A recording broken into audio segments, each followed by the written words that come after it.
Now, if you're a flat earther, you are by default not supposed to believe that satellites are real. But here we have Dmitry Babitov, who's going to explain how he actually does believe that satellites are real and how they actually do work inside the dome. Take a listen. This is my hypothesis on the existence of satellites. There is no thermosphere and satellites could not survive the supposed temperatures of the thermosphere anyway. Their components would simply melt.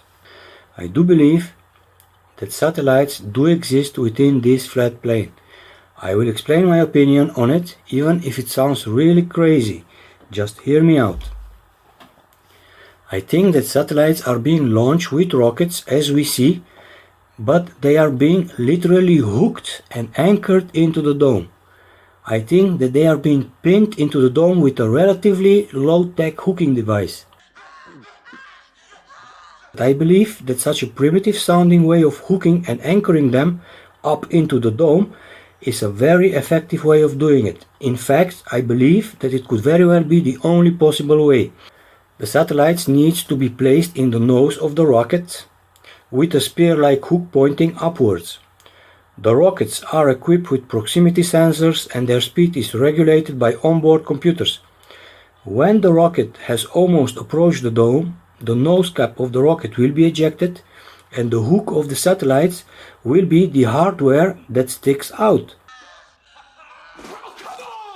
Your Honor, I object! So, this is Chris, and his channel is called CC. He is a flat earther, and he is going to tell us where we live and what we live in.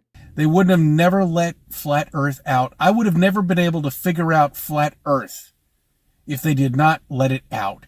It was a ridiculous idea when I first looked at it. And I'm like, what? You're telling me there's a flat disk in the middle of space? But it's not. Okay, that's it. There is no space. Mine is space. Take a flat land, put a dome over it, and that's what we live in. I don't know where we are. I have no idea. You know, I mean, are there other flatlands beyond us? I have no idea. And you know what? We're not going to be able to figure that out because we have to get past the ice walls. And those are all locked down. Doesn't that suck? Yeah, it sucks. It sucks, doesn't it? It sucks so bad, mate. It does suck. It really sucks, doesn't it? But I can't believe how well this has worked with the population. I am shocked. Now Chris is going to tell us of his patent idea for a brand new suit that we could all be wearing in just a few years' time. You know what? Just wear a bodysuit and have an, that's it. That's perfect. You know what?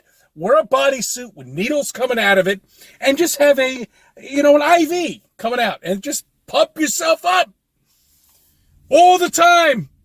Fuck. I think Chris needs to go back on the meds. What do you say, guys? So back to Dimitri, and he's going to disagree with CC. This flat earther believes something completely different. Take a listen. This entire world represents a single cell within the body of an immensely large creature. We are inside its body.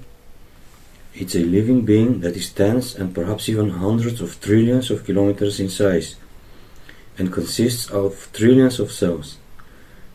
It is a soul-eating being and it feeds on the souls of the inhabitants dying within the cells of its body.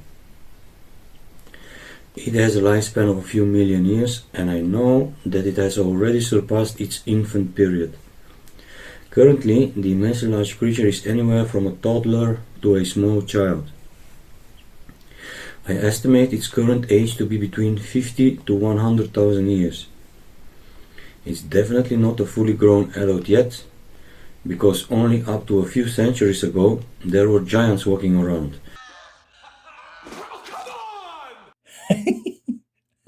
And if you didn't think Flat Earth could get any weirder, well, I hope you enjoyed all that, guys. We'll see you soon.